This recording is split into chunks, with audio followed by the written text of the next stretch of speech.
Bonsoir et bienvenue sur Conte Fécond. Aujourd'hui, je vous fais une vidéo avec un invité qui s'appelle Astier. Et il va se trouver avec moi et il va vous raconter directement ce qu'il a vécu. Astier, c'est son prénom, ça n'a rien à voir avec Alexandre Astier, est un professionnel en fait du domaine de l'étrange. En fait, pour être plus précis, il est mentaliste, magicien, détective du paranormal et aussi pickpocket. Mais tout ça de manière professionnelle. Il a déjà fait plusieurs spectacles en fait dans cette thématique et il a l'habitude de travailler avec des objets issus en fait de son cabinet de curiosité. Et ces objets ont tous une réputation étrange qu'ils traînent. Un petit peu comme du coup le cabinet en fait, vous savez, dans Conjuring, où il y a l'espèce de poupée maudite, les espèces d'objets étranges qui ont été démoniaques, etc.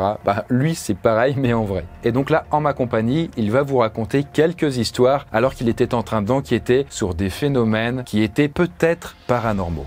Bref, on va vous raconter tout ça. Ah, au fait, si vous avez bien suivi les précédentes vidéos, vous savez déjà qu'il s'est passé quelque chose d'étrange pendant les travaux de Conte. Vous savez, notre projet de salle d'immersion horrifique sur Lyon. Et du coup, Astier va essayer d'y mener sa petite enquête en public. Donc, si vous n'êtes pas loin de Lyon entre le 22 août et le 28 août à partir de 21h, venez vivre une séance de spiritisme comme au siècle dernier dans les futurs locaux de Conte. Et en compagnie d'Astier, tentez d'entrer en contact avec les esprits qui habitent peut-être ce lieu.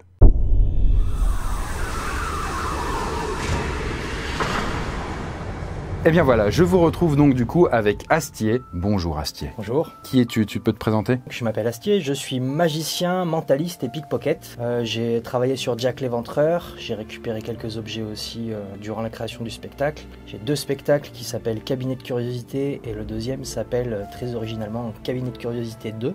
Pourquoi 2? Tu veux pas utiliser un autre chiffre? Il y a le 3 qui est en préparation depuis plusieurs années. Quand il sortira, autant je l'appellerai le 4 pour déconner. Habile.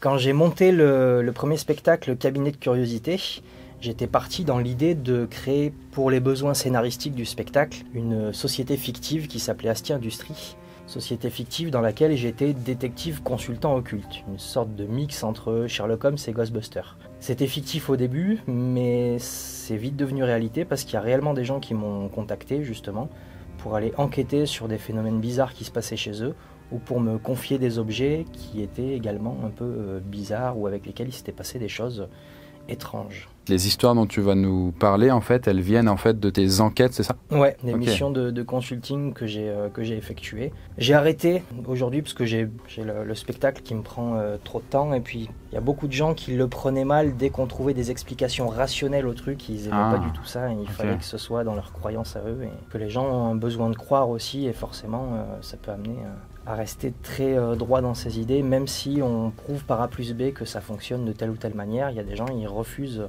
Vous avez un bon teasing, sans plus attendre, je vous propose de commencer avec la première histoire.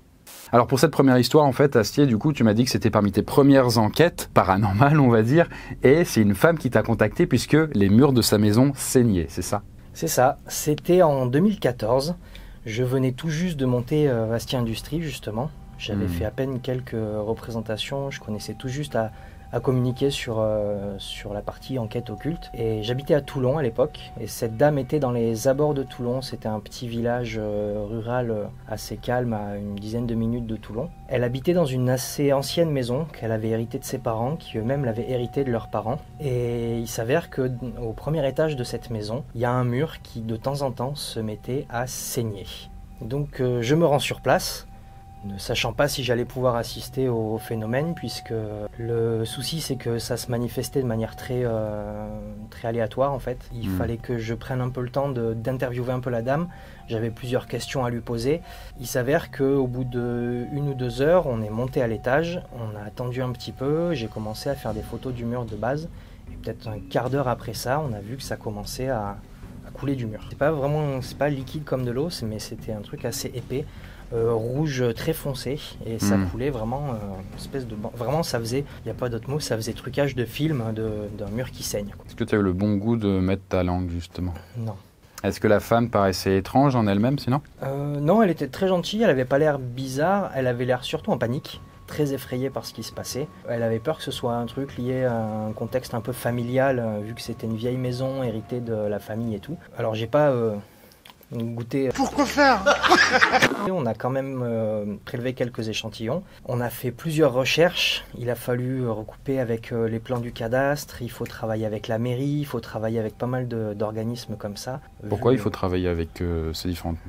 Selon les enquêtes, il faut des fois enquêter sur le passé de la famille ou des choses comme ça. Donc il faut consulter des archives, des anciens états civils ou des choses comme ça. Et des fois, ça peut être compliqué. Ça dépend de la coopération et de la collaboration des différents organismes à qui on doit faire appel. Là, heureusement, j'ai eu quand même beaucoup d'aide de la mairie et tout. C'est quoi l'intérêt pour la mairie de t'aider en fait? C'est sa maison à elle, c'est son problème, non? Alors, intérêt, ils en ont aucun.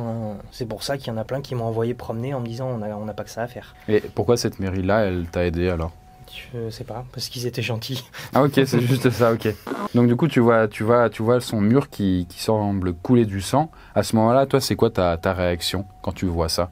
J'étais pas prêt, clairement. Là, c'était une de mes premières enquêtes, déjà. Et même après coup, j'avais pris un peu plus l'habitude. Mais déjà, il y a beaucoup de gens qui m'appelaient pour faire de la pub. Ou il y a des gens qui ressentent les choses de manière un peu plus forte. Et qui ont tendance à un peu, je vais pas dire en faire des caisses, mais qui ont tendance à des fois surréagir par rapport à certaines choses. J'y vais toujours avec un peu de parcimonie, histoire de pas trop être surpris.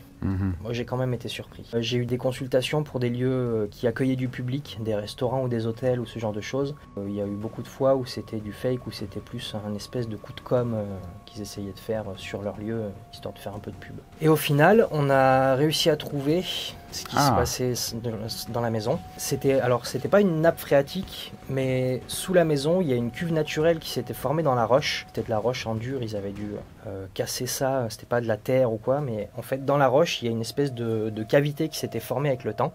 Il y a une petite source qui avait rejoint cette cavité, qui avait rempli petit à petit, et c'était une source d'eau naturellement gazeuse et très très ferrugineuse. C'est-à-dire qu'il y avait du fer dedans, comme le sang, Ouais. puisque ce qui donne la couleur rouge au sang des humains, c'est le fer qu'il y a dedans. Et donc du coup, c'est pour ça qu'il y avait cette même couleur. Et sans doute que si tu avais léché, ce que tu n'as pas fait, tu aurais eu ce goût de sang, certainement. Par contre, je l'ai fait analyser l'eau. Ah. Et aussi, c'est pareil, quand on a eu les retours, on nous a dit c'est de l'eau, c'est très riche en fer. Ça remontait aussi avec il y avait de la terre et des trucs comme ça, il y avait un peu des saletés en gros, qui allaient humidifier, épaissir un peu le truc. Et l'eau très ferrugineuse, très chargée en fer, donc avait une teinte très très rouge. Et le fait que ce soit naturellement gazeux faisait que ça faisait une espèce de pression dans cette espèce de cuve naturelle. Ça remontait, ça s'infiltrait dans les murs de la maison.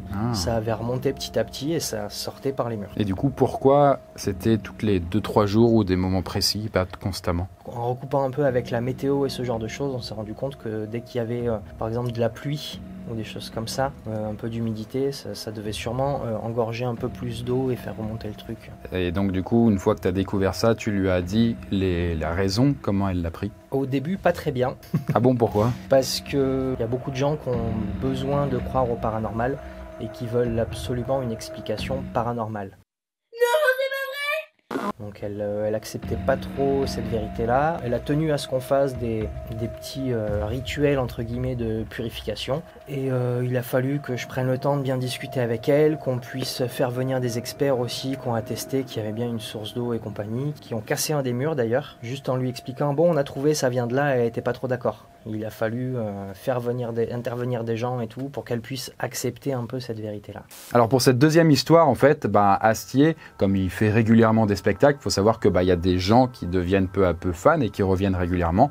Et c'était le cas notamment d'une dame. Et cette dame, à un moment, quand elle a eu suffisamment confiance en lui, elle est venue le voir à la fin d'un spectacle, toute timide, toute apeurée. Elle lui a demandé absolument de venir chez elle puisqu'il y avait quelque chose de très bizarre qui s'y déroulait.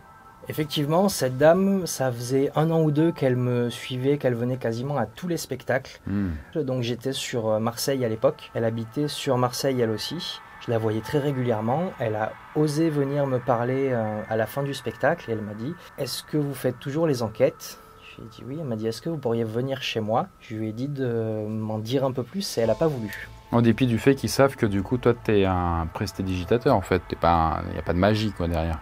Non, mais c'est un peu comme Houdini avait eu ce problème avec Conan Doyle. C'était un très célèbre magicien qui chassait un peu les médiums charlatans, justement. Conan Doyle, qui était un fervent croyant du spiritisme, lui avait dit « Vous avez des vrais pouvoirs ». Houdini lui a dit « Non, non, moi je suis magicien, il y a des trucs que je ne vous révélerai pas, mais il y a des trucs ». Et Conan Doyle n'en a jamais lâché le morceau. Il lui a dit « Non, non, mais vous êtes trop modeste, mais vous avez des pouvoirs ». Mais oui. J'arrive chez elle, donc il n'y a pas de vieille maison cette fois, c'est un appartement dans un des quartiers de Marseille, appartement assez moderne, pas de lourd passif sur le bâtiment, et elle commence à m'expliquer qu'elle a un tableau qu'elle tient de sa maman, et que depuis le décès de sa mère, le tableau se comportait de manière un peu bizarre. Elle avait voulu l'accrocher dans le salon, à chaque fois qu'elle rentrait chez elle, le tableau était par terre, tombé, des trucs comme ça. C'est-à-dire qu'elle l'accrochait, elle mettait des clous, des trucs comme ça, mais il se cassait la tronche. Il se cassait la figure à chaque fois. Elle avait fait quelques travaux dans la maison aussi, juste un coup de peinture, machin. Et quand elle avait fait ses travaux, elle avait mis le tableau dans la salle de bain, elle l'avait laissé là. Il était très bien fixé, bonne cheville, bien fixé et tout. Là. J'ai essayé de malmener un peu le tableau pour voir si la fixation tenait. On a regardé si le mur n'avait pas de défaut. Après, je suis pas maçon ou charpentier, mais bon, c'est les vérifications de base. Et de ce qu'elle m'expliquait, le tableau tombait encore dans la salle de bain. Mais on le retrouve à l'autre bout de la salle de bain. Comme si le truc qui était sur le mur ici se retrouvait projeté sur le mur d'en face. Ce qui est un peu bizarre, parce que la gravité, ça va comme ça va pas comme ça. C'est toujours un peu imprévisible. Jamais la journée apparemment dans la salle de bain. On disait que la nuit, elle était réveillée par le tableau elle entendait un gros coup en fait. C'était à chaque fois dans son sommeil, ça l'a réveillée, ça l'a terrorisée aussi. Parce que... Et moi j'y suis allé, j'ai pris quelques notes, je lui ai demandé ce qu'on fait d'habitude, c'est-à-dire tout le contexte qu'on va étudier, dans quelles circonstances elle a récupéré le tableau. On vérifie la maison, le bâtiment, si c'est pas juste un problème de mur ou ce genre de choses. Et à ce moment-là, toi, du coup, elle t'expose tout ça. Comment tu te sens? Comment tu prends cette histoire? Sachant que là, du coup, tu avais déjà un peu plus de bouteilles. Je suis assez cartésien de base, mais j'essaye de pas avoir de parti pris. Je sais qu'il y a des choses qu'on n'explique pas, que moi, j'ai jamais pu expliquer. Je sais qu'il y a des choses que je peux expliquer de manière rationnelle. Je pars du principe que j'ai pas forcément les réponses. Est-ce que toi, tu utilises ces espèces d'objets, en fait, paranormaux, comme on a dans les chasseurs de fantômes? Les trucs qui relèvent les ondes électromagnétiques, les trucs comme ça? Non, je suis un protocole en fait. Je suis un protocole... Non, tu es un être humain. Mais oui. Je suis un protocole qui date du 19e siècle, qui a été développé par des chasseurs de fantômes belges à l'époque, qui s'appelle le protocole Koch. C'est comment ou quand. 90% du protocole, c'est de l'enquête, de la documentation, de la recherche. Et c'est que en dernier recours qu'il y a des choses un peu moins rationnelles et un peu plus ésotériques entre guillemets. Mais à la base, c'est vraiment de la documentation, de la recherche, de l'étude. Je suis tout ça avec elle, il se passe rien. J'y retourne 2-3 fois pour lui faire part de ce que j'ai découvert dans mes recherches, mais en l'occurrence là, pas grand-chose. Et la 3e fois où j'y suis allé, on entend un gros clac. Mais du coup, dans quelle pièce? On était dans le salon. T'étais dans le salon et t'entends un clac qui vient de la salle de bain là. De la salle de bain. On va voir et le tableau était grosso modo accroché à côté du miroir avec le lavabo et en face il y avait la machine à laver. Le truc était derrière la machine à laver. Donc, ça veut dire qu'il a sûrement claqué sur le mur, il est tombé comme ça. Alors que quand j'étais arrivé sur place, on avait discuté, j'étais allé voir la salle de bain, j'avais vu que le tableau était toujours en place et tout. Je lui ai dit en déconnant, bon il a pas bougé, c'est bon, tu vois, il n'y a plus de soucis. Et au final on entend ce truc là, on va voir, on voit le tableau qui est comme ça. On le touche pas tout de suite, on regarde un peu ce qui aurait pu se passer, on trouve rien. Je remets le tableau en place et j'avais récupéré à ce moment-là une caméra qui à la base était une caméra d'antivol de voiture. C'est-à-dire que ça se déclenche au détecteur de mouvement. Comme ça on s'est dit on pose la caméra dans la salle de bain, s'il y a un truc qui bouge ça va enclencher la caméra, même s'il fait noir ça filme quand même et on va voir ce qui se passe. On installe la caméra, on prend le café, on discute un peu. À ce moment-là on réentend un clac, on retourne voir dans la salle de bain et le tableau était à nouveau derrière alors que on l'avait remis en place. Je change la carte SD, je remets une carte neuve. Là, tu te dis bingo, la caméra l'a sans doute enregistré. C'est ça. Lancer la caméra, on voit ma tronche comme ça sur la caméra, on voit qu'on sort de la salle de bain. Et à un moment, ça coupe, plus de vidéo, quelques secondes de coupure, on ne sait pas pourquoi. Et après, on a la vidéo où il n'y a plus le tableau. En fait, la coupure survient au moment où il y a ce truc un peu surnaturel. Ouais. Sachant que la caméra, on peut pas la... c'est un truc vraiment automatique, on peut pas mettre pause, ce genre de choses. Et c'est arrivé 3 fois, je crois en tout, où sur la caméra, on avait à chaque fois 7 coupures et le tableau qui finissait derrière la machine à laver. Et je la croise de temps en temps, cette dame, et elle continue à me dire que de temps en temps, le tableau fait ça. Elle est moins effrayée parce que on n'est pas dans Chucky où ça part en cacahuète, tu vois. Et du coup, ce tableau, il représente quoi? C'était un juge qui avait travaillé au début du XXe siècle. Un monsieur en costume, a l'air un peu, pas sévère, mais il avait un côté très, très dur, avec une quarantaine d'années, un peu. Il n'a pas eu un passif de fou, il n'a pas condamné des gens à mort, ou comme on pourrait s'imaginer. Et donc, du coup, vis-à-vis de toute cette histoire, toi, quelle est ton hypothèse? Qu'est-ce qui s'est passé vraiment avec ce tableau? Comme j'ai pas d'explication, j'évite d'avoir des hypothèses. C'est une devise de Sherlock Holmes. Si on formule des hypothèses, on a tendance à un peu tordre les faits pour que ça colle aux idées qu'on a. Le taf est fait parce que la dame a plus peur de ça, mais... Elle l'a toujours, en fait, aujourd'hui, cette dame, ce tableau? Elle a toujours le tableau. Elle me dit que depuis qu'elle a un peu accepté le truc, ça se manifeste apparemment un peu moins, mais comme c'était déjà de manière assez... Dans la salle de bain, donc. Voilà, En train de te doucher, il y a un juge qui te juge. c'est ça, et qui peut sauter dessus. Et pour cette troisième et dernière histoire, Astier va nous parler d'une poupée qui a terrorisé apparemment une dame qui l'avait appelée et qui voulait absolument qu'il intervienne. Et j'habitais plus sur Toulon à l'époque, j'étais déjà sur Marseille. Mais c'est une dame qui m'avait vu au tout début de ce lancement d'Astier Industrie et des enquêtes occultes et qui avait gardé mon contact, sachant que j'ai débuté en 2014. Elle avait récupéré donc sur une brocante une poupée, alors que la poupée était un peu défoncée. Elle m'a contacté parce qu'elle était terrorisée depuis qu'elle avait récupéré cette poupée, me disant qu'il se passait plein de choses étranges chez elle.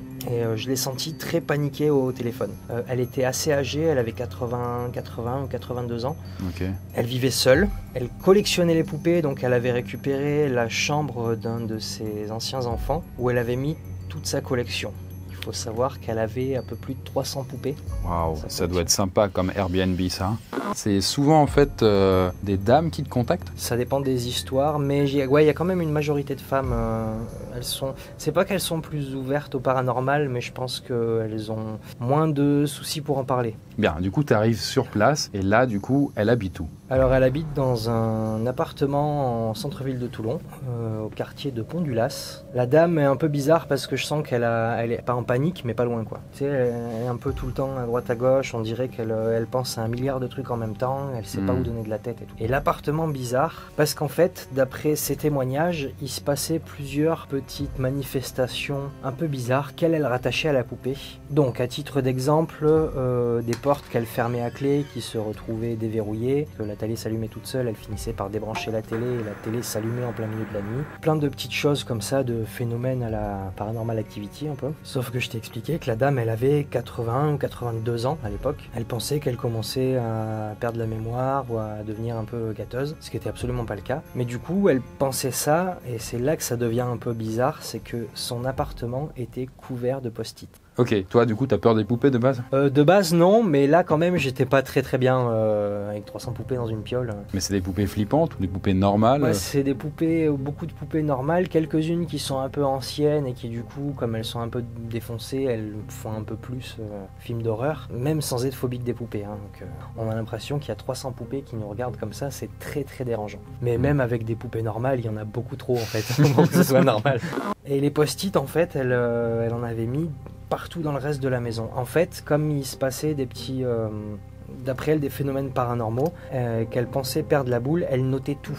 C'est-à-dire qu'il y avait des post-it, genre jeudi 21 mai à 18h45, j'ai verrouillé la porte à clé. Elle notait absolument tout.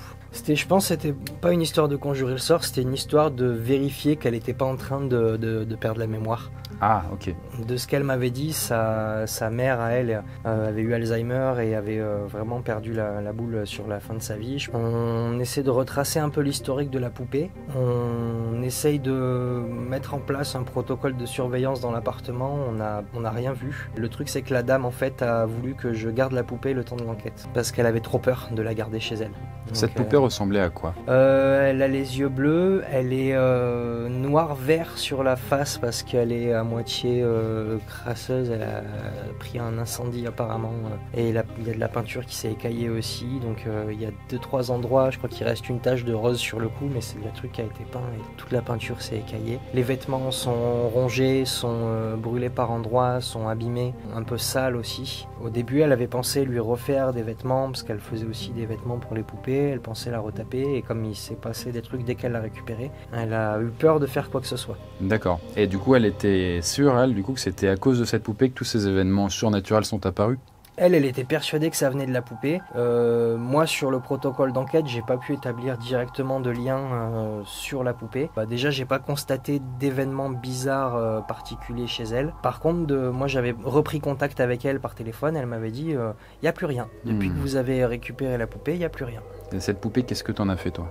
Je l'ai gardée et je l'utilise en spectacle. C'est vrai? Non, il n'y a pas eu d'événements bizarres. Après, j'ai d'autres poupées qui sont un peu plus... Mais du coup, si je comprends, t'as une pièce où t'as que des objets surnaturels? Ouais, plein. Comme du coup les Warren. Ouais.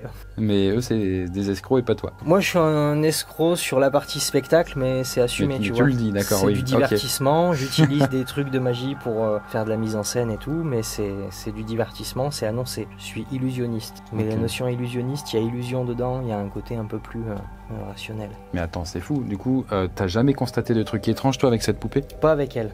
Avec d'autres, ouais. Ok. J'en ai une qui dérègle les trucs électroniques, qu'on n'arrive pas à prendre en photo, qui... Je te l'amènerai un jour. Bah, avec plaisir. Ouais. Par contre, Wendy, le nom de la poupée, on l'a... Wendy, c'est qui? C'est la poupée. Ah, c'est celle-là, là, dont ouais. on parle. Ok. La dame lui avait donné un autre nom que j'ai complètement oublié, mais on l'a appelée Wendy parce qu'en fait, quand on a fait des recherches, il s'avérait, alors on n'est pas sûr de ça, mais il semblerait que la poupée elle ait appartenu à Barry, l'auteur de Peter Pan, qui l'aurait donnée à la petite fille qui aurait inspiré le personnage de Wendy dans Peter Pan, et que ça aurait été une des premières propriétaires de la poupée. Du coup, depuis, on a rebaptisé la poupée Wendy. Mais du coup, qu'est-ce que tes recherches ont donné sur cette poupée sinon? Que c'était un des objets de Barry.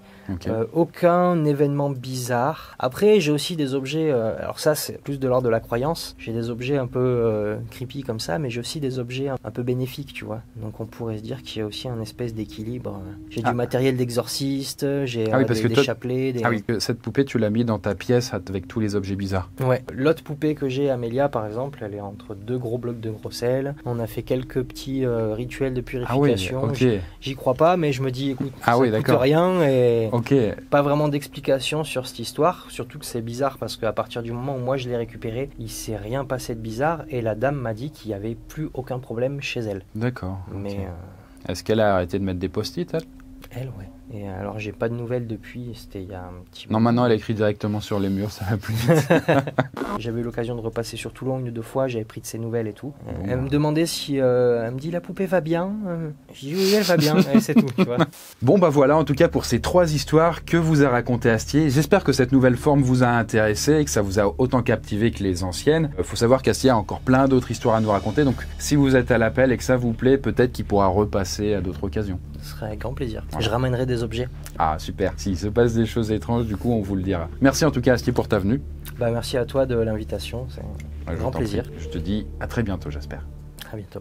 Et bien voilà pour ces petites histoires étranges. Merci en tout cas à lui d'avoir pris le temps de raconter tout ça. Si vous voulez en savoir plus, n'hésitez pas à aller sur sa chaîne où il raconte certaines des histoires qu'il a vécues. Il a des formats notamment où il présente ses objets qu'il a acquis. Et puis voilà, il a aussi des spectacles, enfin vous pourrez aller voir tout ça. Par rapport au cabinet de curiosité, il faut savoir que ce terme a été créé en 1690 par Dominica Rems et c'était en Italie à Florence. En tout cas, les objets que lui a accumulés au fil du temps sont potentiellement bien plus étranges que ce qu'on peut trouver habituellement. Sur ce, faites attention à vous et moi, je vous dis à bientôt dans la prochaine vidéo et sur ce, bonne nuit.